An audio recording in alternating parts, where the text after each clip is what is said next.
Morning everyone, Saturday 26th. It's a beautiful, cold, just on the cusp of spring day here in St Mary's, Garwood. Lovely day. But as I speak and as you watch, bombs and shells and all sorts are falling on Kiev and elsewhere in the Ukraine. So what relevance does talking about the Bible have today, particularly with this rather strange and otherworldly story of Jesus' transfiguration, being on the mountain with Peter and James and John, and a blazing light suddenly comes forth from him, and suddenly he's got Moses and Elijah standing talking with him, but they've been dead for hundreds of years, and the disciples are confused and afraid, not surprisingly really. And then you have Peter's rather wonderfully crass and inappropriate response. Lord, let's make 3 dwellings for you. It's good for us to be here. I'll make one for you, one for Moses and one for Elijah. And then suddenly Moses and Elijah are gone and Jesus is left on his own, and he looks at the usual Jesus again, not with his transfiguring light blazing from him.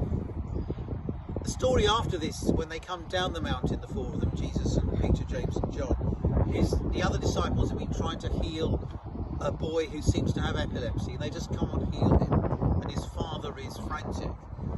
And immediately Jesus is plunged back into the mess and pain and failure and confusion of our world. And it sounds a lot more like our world than the one on the mountain with Jesus' light blazing forth. Their failure to heal this child, maybe not too big a jump from that to our sense of helplessness and failure as we look aghast at what's happening in the Ukraine as I speak. The world's shifted on its axis since the fall of the wall in 1989 and Tiananmen Square in the same year. And then we had 9/11 in 2001, the crash of the banks in 2008, and then COVID. We are in what's known as a paradigm shift. The world has shifted on its axis, and we do not know where we are anymore. But in that sense, we're not unlike the disciples then in their very uncertain and brutal world.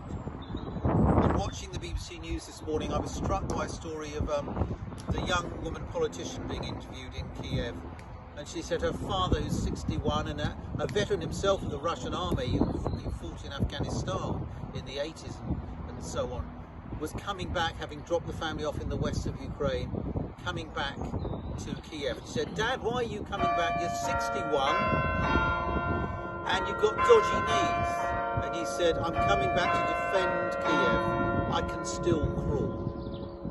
We need to keep in our thoughts and prayers these people and their courage, however helpless we feel. So let's finish with a short prayer for peace.